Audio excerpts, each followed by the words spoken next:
저는 노후 준비를 잘 했다고 생각하고 있는데 네. 그 보험을 네. 최근에 다 해지를 했어요. 아, 보험의 네. 실상을 알게 되면서 어떻게 하셨어요, 갑자기? 경제 공부를 여기저기 책도 읽고 강연도 듣고 해서 아, 네네. 실상을 알면서 네. 뭐 연금보험 먼저 해지했다가 최근에는 이제 실비보험까지 다 해지했는데 실비보험 해지할 때는 약간 걱정이 되긴 하더라고요. 이게 맞나. 근데 아무리 봐도 저는 그동안 병원을 자주 안 가는 스타일이고 뭐 앞으로가 더 중요하다고는 하는데 네.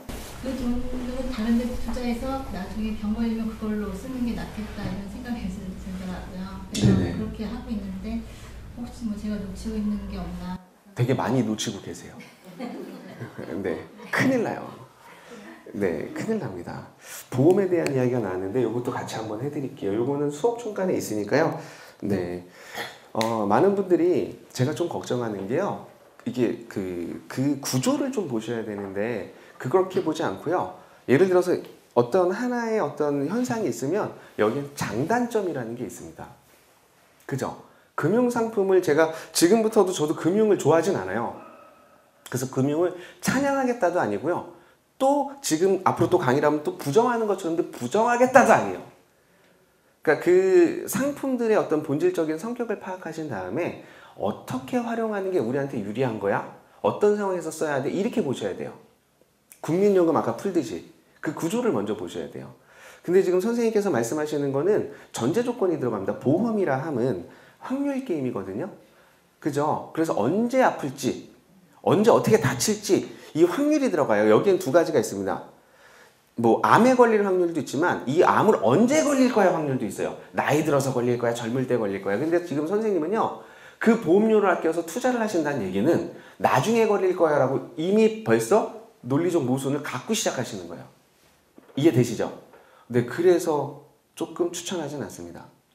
그게 보험이 직장 다니고 한참 일할 때 병에 걸리면 돈을 못 버니까 그거에 대한 대비 차원이 많지 않아요? 꼭 그렇지는 않아요. 근데 보험은 기본적으로 여러 가지가 있는데 돈이 있으면 있는 재산을 지키는 게 보험이기도 하고요. 그죠? 그러니까 돈이 많다고 보험을 안 들어 이게 아니고요. 돈이 많으면 오히려 보험을 들죠. 예를 들어서 이 재산을 손실할 경우 이게 보험 역할이 첫 번째고요. 두 번째는 돈이 없는데 병원비나 아니면 생계가 위협받을 경우 그러니까 이뜬없든 일단 들어야 돼요. 그 다음에 심지어 내가 의도치 않게 남의 재산을 피해를 주는 경우 이 세 가지를 커버하는 게 보험인데 지금 선생님께서는 너무 한쪽의 이야기만 가지고 근데 보험 자체를 그냥 매도해버리고 필요 없어. 네. 근데 되게 중요한 말씀이 있었는데요. 젊을 때는 원래 잘 안 아파요. 언제 아프죠? 나이 들면. 이제 슬슬 아파지실 거예요. 근데 지금 중요한 시점에 해지를 해버렸거든요. 이제 어떻게 하실래요? 젊다는 게 몇 살부터를 얘기해요? 그건 개인마다 달라요. 어떤 분들은 20세부터 노화가 시작되고요. 어떤 분들은 뭐 60세, 70세에 와서도 건강하게 계시는 분들이 있어서 이건 개인의 편차가 있는데 네, 일반적으로 보험이라 함은 그 확률에 따라 보험료를 책정하기 때문에 이 구조를 좀 알면서 판단하시는데 좀 좋지 않을까 생각이 들고요. 그 내용은 강의 중에 있습니다. 그래서 같이 한번 고민을 한번 해보도록 하겠습니다. 알겠습니다. 앞에 선생님은요? 네. 저 강의는 뭐 경제 관련해서 네. 뭐 여러 가지 많이 들었습니다. 네네. 그러니까 선생님 강의 강좌를 신청할 때 제목이 좀 특이하다. 아, 고맙습니다. 관련해서 네네. 그래서 관심을 갖고 들어보려고. 아, 네. 일단 들어보려고 왔습니다. 고맙습니다. 네, 그럼 나중에 이렇게 댓글에 악플 말고 좋은 말로 좀 부탁드릴게요. 알겠습니다. 옆에 계신 선생님은요? 저도 보험에 대한 궁금증이 있었는데 네. 아니 지금 막 들고 있는 게 그 실손보험하고 암보험 두 가지인데 네. 보험료가 너무 많이 나가는 것 같아서 해지를 해야 되나 말아야 되나 했는데 얼마나 내시는데요? 한 10만 원 가까이 되는 1인에? 네. 암보험이랑 실손보험만 네. 딸랑 들어냈을 때?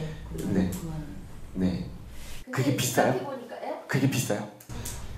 좀 아깝다는 생각이 좀 들기 시작해요. 그럼 이제 뒷분이랑 만났으면 바로 해지였네요? 야, 그거 아껴서 우리 재테크하자 이렇게 되는 거네요? 네. 근데 작년에는 좀 아파가지고 좀 도움을 받아서 이제 망설이는 거예요. 아, 이제 망설여? 이미 때는 늦었어요. 아프면 일단은 네, 함부로 변경하시면 안 돼요. 근데 일단은 뭐 뒤에 가서 말씀을 드리겠지만 이게 되게 중요한 문제인데 우리나라 보험 가입률이 99.8%래요. 여기 보험 없는 분 있으세요? 아, 선생님 없어요? 가족분들도 없어요? 실손만 가족들은 어쨌든 있는 거네요? 예전에 있던 것들 다 해제하고 해제하고. 아, 그 옆에 혹시 세 분이 같이 만나신 건 아니죠? 네. 우리나라에 보험 없으신 분들이 거의 없고요. 근데 만약에 없으시다면 우리나라 0.2%의 네, 좀 만나기 뵙기 힘든 분을 지금 뵙는 거니까 많이 받으세요.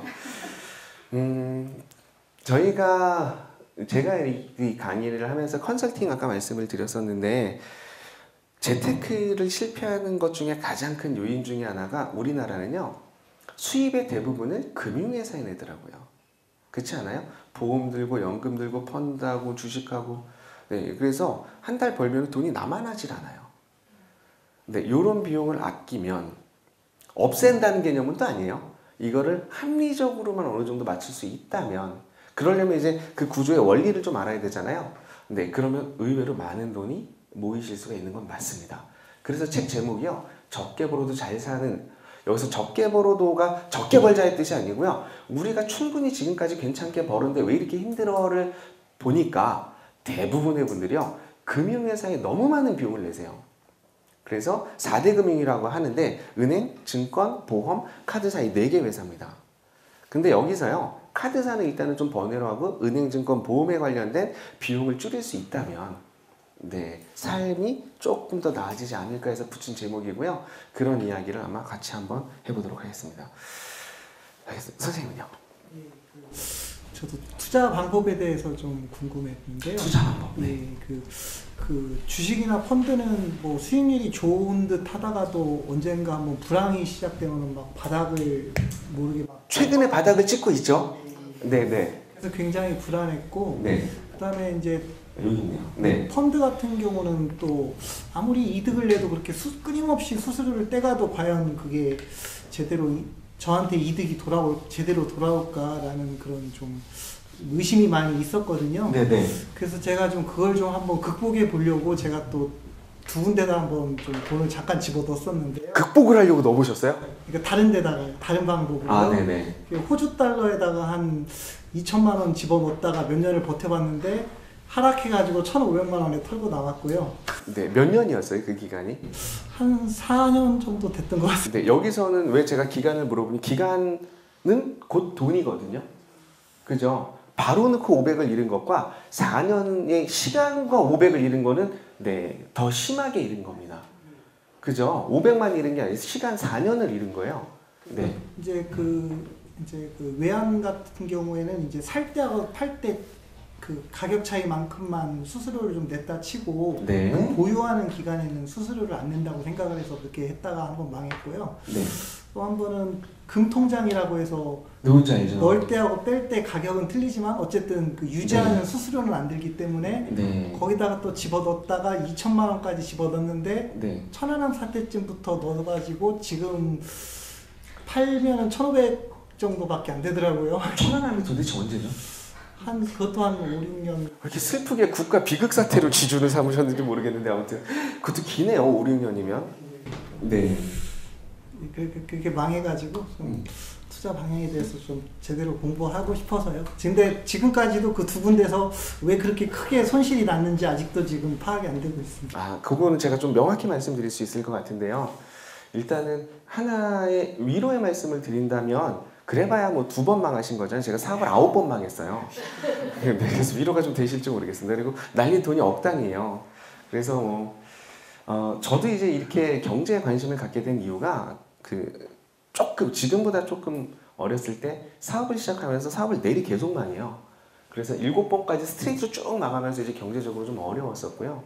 그래서 제가 첫 책이 경제 재테크서가 전공임에도 불구하고 첫 책은 자기계발서가 나왔습니다. 하루관리라고. 네, 그리고 나서 이제 제가 사업을 하면서 이걸 극복을 해 나가는데요. 세일즈로, 그러니까 금융 세일즈로 이제 극복을 해 나가는 과정에서 네, 이것이 이제 회사가 돼서 아까 말씀드린 컨설팅 회사가 먼저 하나 세워진 거고요. 그 다음에 이제 교육회사가 세워졌는데 지금 선생님께서 말씀하시는 고민을 저도 네, 2004년부터 했습니다. 그리고 어느 정도 방향성을 찾은 것 같아요. 네, 그러면 조금 달라질 수 있거든요. 그 이야기를 같이 한번 해보면 조금 재밌지 않을까. 그래서 잘 오셨습니다. 대신에 이 4회차를 꿋꿋이 다 오셔야 돼요. 맨 마지막에 답 드릴 거예요. 끝나기 한 10분 전.